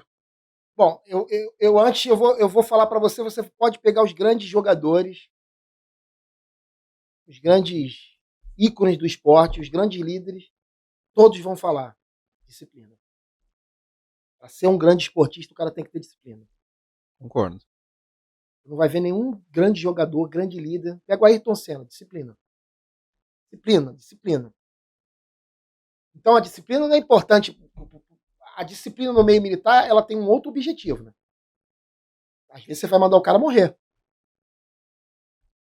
Eu vi um filme agora, eu esqueci o nome do filme, que o cara é de guerra, que conta a história dos Estados Unidos com o primeiro batalhão negro. E aí o general chega na frente de batalha, ele fala, olha, o primeiro batalhão que vai ter mais perda. E aí um capitão foi alçado a coronel, que está comandando o batalhão, meu batalhão é voluntário. E é o que tem mais perda. Como é que tu manda um cara, se ele não tiver disciplinado? Então tem esse parâmetro. Só que a disciplina, quando você tem uma soft skill disciplina no cara, voltando para o mundo privado, você vai ter um cara que vai ter uma boa gestão de tempo. Sim. Tudo, Entendeu? né? Organização. Organização. Vai ter um cara que ele vai entregar, que ele vai te dar retorno. Uma coisa horrível que eu não gosto é paga a missão pro cara, o cara não te dá retorno. Se o cara for disciplinado, primeira coisa que é importante, gestão do tempo dele. Ele vai ter uma gestão do tempo boa. O meu chefe, é difícil achar um tempo na agenda do André. Me sacaneia. Porque, cara, eu planejo a minha semana tudo no Outlook ali, ó. Tal hora eu tenho que fazer isso, tal hora eu tenho que analisar aquilo, tal hora eu tenho que analisar aquilo.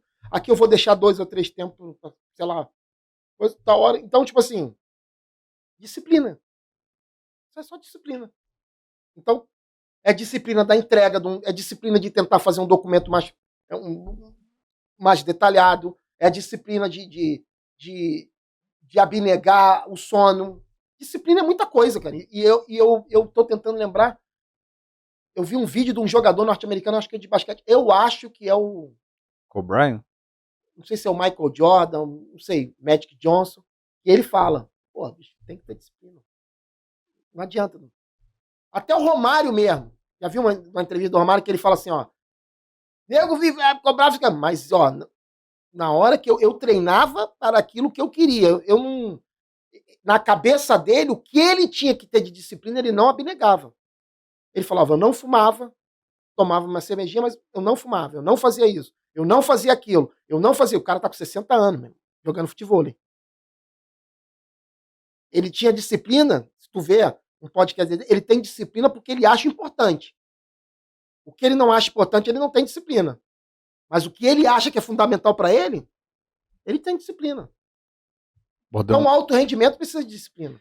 eu vou caminhando para minha última pergunta, que para mim vai ser, se você conseguir me responder essa, vai ser um dos meus maiores aprendizados aqui. Como fomentar disciplina numa equipe indisciplinada? Primeiro, mostrando a importância da disciplina e o que aquilo pode modificar na vida dela. Pô, hoje a gente tem vários filmes. Então, trabalho de comunicação. Legal. Tem que sentar com o cara do comunicação e falar assim, meu amigo, vamos fazer um plano. No Curso de Forças Especiais tem muitas operações psicológicas. Aí eu vou contar uma história que eu aprendi no meu curso de operações especiais. De operações psicológicas. Por que o brasileiro hoje tem muito amor? Nós temos quantos símbolos nacionais? Acho que é bandeira, hino, brasão da República. Deve ter mais uns aí. Humilhou a gente agora. São 4 ou 5.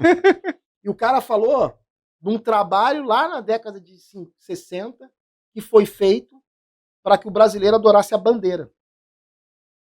Dos símbolos nacionais, a gente não tem muito apego ao hino, mas a bandeira, apesar que tu vê uns malucos ali, mas a bandeira é o que a gente mais tem, amor à bandeira.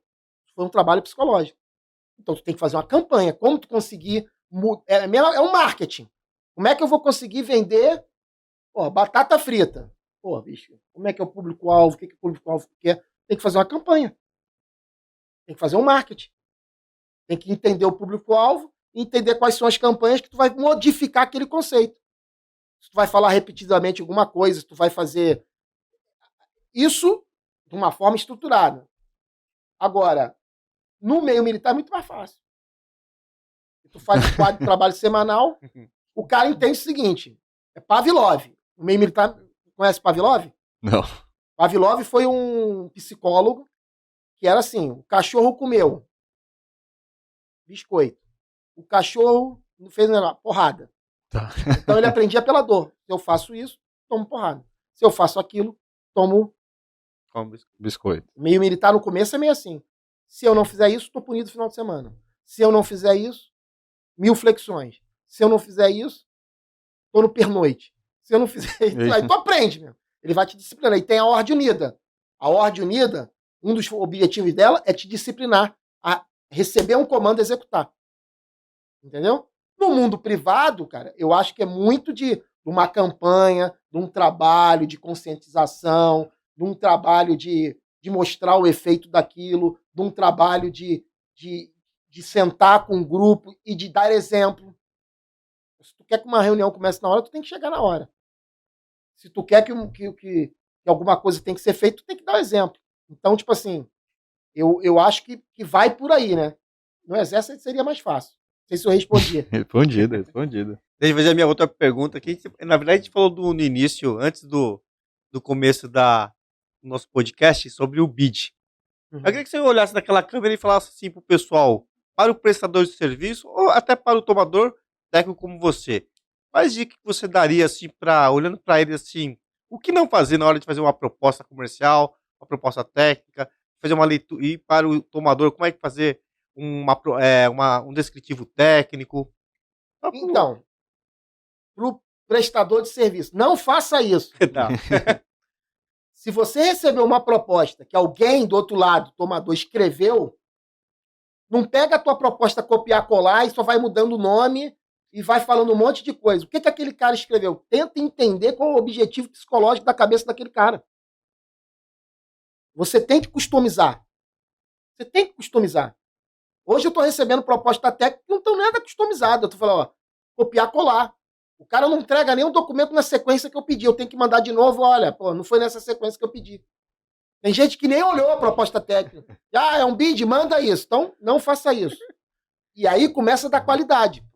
Se o cara não customiza, pelo menos as grandes, eu acho que ele vai customizar para o pequeno. É. E se ele não customiza nada, se ele acha que ele está certo, ele vai para o barro. Outra coisa, se você tiver um tomador de serviço, que como eu antigamente, quer tocar, senta com ele mensalmente. Ele não faz uma gestão de performance contigo, senta com ele mensalmente, mostra para ele algumas outras soluções, mas não eu estou te vendendo solução para aumentar o bid. Mostra soluções para ele que vão impactar, que vão dar, que vão fazer com que ele mostre para a área operacional dele que ele está economizando, que ele está prevenido. Entendeu? Pô, eu podia falar aqui 1000 coisas, mas eu acho que e tem um setor de qualidade, né? De acompanhamento. Mesmo do pequeno cliente, pô, treine o teu supervisor em liderança. Treine teu vigilante em atendimento ao público, em liderança, em procedimento. Mas o supervisor ele é o elo de ligação entre quem está lá na frente e a cabeça da empresa. Se esse supervisor ele não se sentir parte do grupo, ele não se sentir, ele não tiver comprometido com a tua empresa, é grande chance que você, com o tempo, você vai Perdeu o contrato. perdendo. Motive, às vezes, uma cesta básica, um certificado para o cara que fez alguma coisa. Né? Tem um acompanhamento. Eu acho que as pessoas da liderança das empresas de segurança e prestadores de serviço, eu sei que é investimento, mas é um investimento que, se bem feito, dá retorno na continuidade de um contrato, principalmente se o do outro lado tem uma empresa com um departamento de segurança. Mas saia da corte e vai lá no terreno, no chão de fábrica. Bicho, são coisas totalmente diferentes. Deixa eu ver se tem mais alguma coisa que eu acho que eu posso falar. Acho que, não sei se eu falei os principais, mas é por aí. E outra coisa, os grandes vão acabar perdendo para os pequenos, porque os pequenos estão mais próximos do... Era isso que você queria escutar, né, Bando? Os pequenos estão mais próximos, às vezes, da localidade e conseguem dar mais apoio, conseguem dar mais pronta resposta. Então, às vezes, eu não sei se é melhor ter um bid único, ter um bid regional, ou ter um bid só pequeno. Tem vantagens e desvantagens. Só que, às vezes, também, para o pequeno, aquilo é o contrato da vida dele. Ele vai tratar aquilo assim. Só que, às vezes, não. Então, tu tem que saber escolher a empresa. Mas os grandes estão perdendo para muita empresa pequena por causa disso, não estão dando atenção. Bodão, todo mundo que vem aqui, faça sol ou faça chuva, fala de atendimento. A gente às vezes quer conversar de tecnologia, da câmera, do processo, e todo mundo se queixa da mesma coisa, que é atendimento. Atendimento. E é incrível, né? A gente tá há tantos anos no segmento e ainda a dor de todos os tomadores é a qualidade do atendimento que é péssimo, né? Ou péssimo, ou é frágil, né? Ou só para constar. Aquela que é só para constar. Tem uma que é só para constar. Tu vê que é só para constar. Só para passar o botão. E aí, tá tudo bem? Tá precisando de alguma coisa? Não, meu amigo, quero fazer uma reunião contigo mensal. Vamos debater aqui. Eu identifiquei esse problema em tal lugar. É diferente. Aí tu vê que o cara é profissional. Quando ele sabe o problema antes de você. Isso aí. Bodão, obrigado pela presença aqui. Quem tá assistindo a gente aqui, quiser te encontrar nas redes sociais, como é que faz? Pô, eu sou limitado, né? Eu só tenho o @andreluiz.ps no Instagram e o meu LinkedIn, eu nem sei qual é meu LinkedIn, mas eu acho que é André Pereira. André Luiz Pereira. André Pereira. Ixi, eu sou totalmente... Tem que mudar pra Bodão. Não, no meu Instagram acho que aparece lá Bodão, mas tá bloqueado. O cara para me seguir tem que receber um monte de mensagem. Mas se você quiser me achar, você vai me achar e... Bom, agradeço mais uma vez a oportunidade. Sempre bom bater esse papo. Eu saio daqui às vezes melhor, sempre saio melhor do que eu entrei, porque eu vou falando coisas e vou solidificando em mim os conceitos que às vezes eu ainda tô meio barro, meio tijolo. Às vezes tu vem aqui, caga um monte de regra e, pô, tu não tá fazendo isso, mas eu tô lutando. Tô indo e cada vez que eu dou uma palestra ou que eu falo alguma coisa, parece que você sai com aquilo mais consolidado, né? Não sei se vocês se lembram lá no... que eu falei, o meu mindset, né? Quando eu faço uma coisa errada agora, eu falo assim, não, mas tem alguém mais na merda. Eu tô tentando parar com isso. Aconteceu um fato comigo nessa semana que foi na hora. Eu, porra, caramba, tá difícil. Pô, mas aquele cara tá na... Não, o cara não falei assim mesmo, o cara não tá na merda nada, para de fazer essas comparações, faz uma prece pra ele, pede pra ele e para de ficar se vangloriando com o problema dos outros. Cada vez eu tô reagindo mais fácil até eu chegar. Então é isso. Se você acha que você é bom pra caramba, você não é bom. Se tivesse bom, não tava na Terra. Aqui esse mundo aqui é para quem tem muita coisa para pagar e espiar, entendeu? Se tivesse bom, não tava aqui. Só se tu tiver em missão. Mas a maioria não tá em missão. É Gandhi, Jesus Cristo, Madre Teresa de Calcutá, essa galera aí. O restante é para pagar e para aprender. Então, é isso. Troca de experiência, troca de energia. Agradeço. Um abraço para todo mundo do Bootcamp War, para quem vai para o Bootcamp de prevenção de perdas, que eu vou, o próximo eu vou, que eu gosto dessa área. Pro trabalho que vocês estão fazendo aqui. E eu só tenho a agradecer, cara. Conte comigo sempre, no que eu puder ajudar. Agradecer aqui a nossa mestre de cerimônia, né? Qual o número que você era? O 16 lá do Bootcamp. E foi muito bem, só no exercício de lógica que achou que estava desemborcando, mas não estava, achou que estava alimentando a cocada preta, de repente. Mas... E para a tua empresa, para a empresa de vocês aí, cara, eu espero sucesso. Eu acho que, pelo que eu vejo, vocês são pessoas do bem. E eu tive um líder que eu falei lá, Fabiano Puff, que é pessoas do bem vão dar certo. Se não derem certo, é porque o que deu certo para elas era o que elas precisavam. Então tá sempre se dando bem, mesmo quando tu acha que tá na merda. Entendeu? E é isso, e forte abraço aí, curtam, aproveitem, assinem o canal e vamos em frente. É isso aí, Bodão, a gente tem pra aprender. Pessoal, a Yara vai deixar aqui os contatos do Bodão, mas eu vou fazer uma indicação. A história do Bodão é sensacional, sensacional.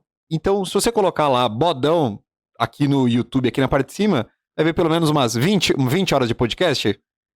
Tem umas 20 horas aí. Acho que mais, eu acho que mais, Bodão. Só uma só, você fez quantas horas? 2 eu fiz 7 horas, uma eu fiz 3, aí com a live agora 3, mas tem umas 20. Isso aí. Fechado, pessoal. Então até a próxima quarta. Valeu. Forte abraço.